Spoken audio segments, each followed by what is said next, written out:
Hi folks, welcome back to the Carver's Wood Shop. What I did offline is I worked a little bit on the rope on the back, and I'm not so concerned about how the back really looks. You can clean that up a little bit more before we start painting it in a little while here. But there's a couple of things we need to do yet. What I did was I pre-cut these. We're putting this little white band, furry part of the like the headband, the white portion here, and what I did was I just took a knife and did a stop cut there on either side and evened it out all the way down and around up to the snowman here. Okay, and then the same thing over here.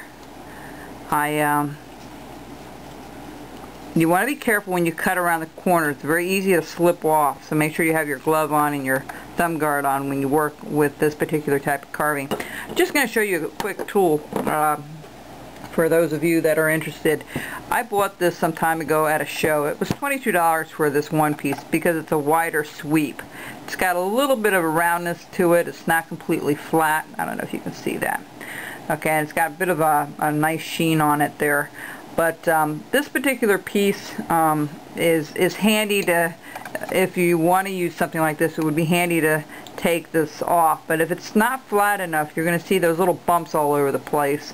I prefer the knife, but in places where you can't really reach really well, these might come in handy. They're a palm tool, so you put them in your palm of your hand and push. Now there's a lot of less control with this. A lot of times people will carve holding it this way and carving over top like so, or fastening this down or holding it down like this and working their way. It's very dangerous to hold it like this and try to carve with it, because if you don't have that glove on, even if you have the glove on, it's not going to keep you from poking yourself. Okay, it's good for slicing, but it's not good for poking. It will go through the fibers. This may not as quickly because it's a wider piece, but it still has a sharp edge on one side, on each side, so you can still end up cutting yourself with it. Just be very careful if you end up buying these. A lot of times you can get a set of 6 with a smaller rounded one like this.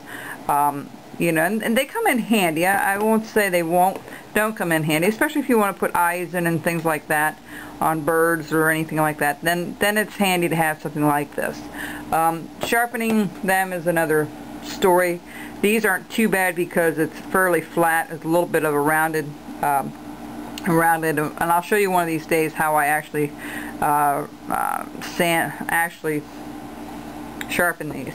But let's go back to our piece here. So, you know, these aren't a waste of money if you get a couple of these. You know, if you can buy them individually, that'd be perfect, because then you only buy what you need.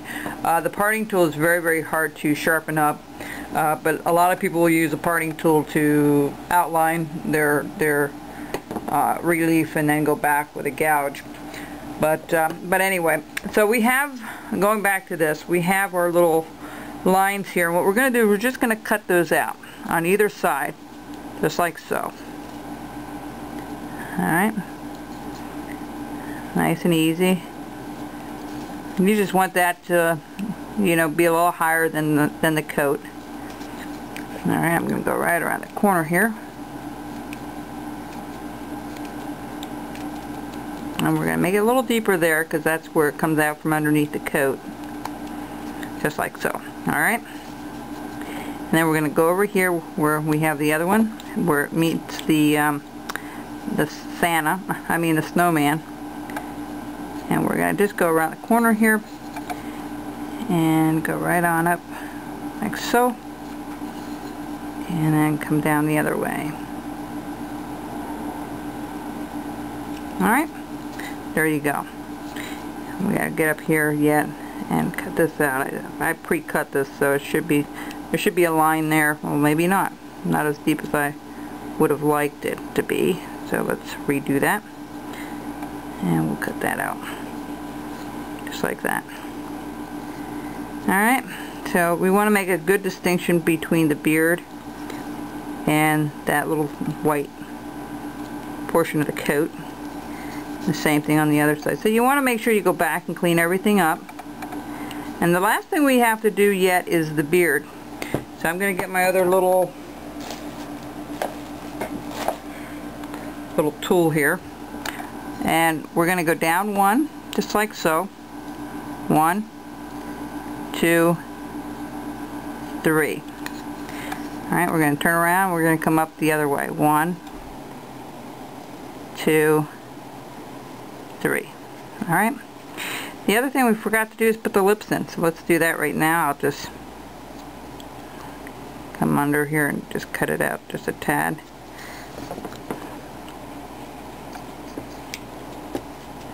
Just like that. Maybe go up a little further on the one corner.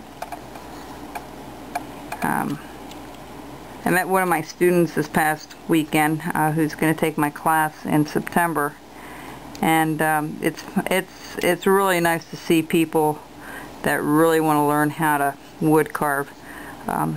You know, they're excited to learn something new, or always wanted to learn how to do it, and it's nice to be able to have somebody that's excited about taking a class. It makes a world of difference in learning how to do this craft. Okay, so go ahead and do the other one offline, okay? And then what we'll need to do, let me just pop this down a little bit.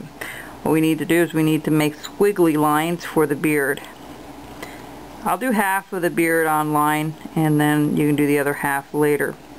Well, we're out of time. I'll be right back. We'll start that in the next segment. Bye-bye.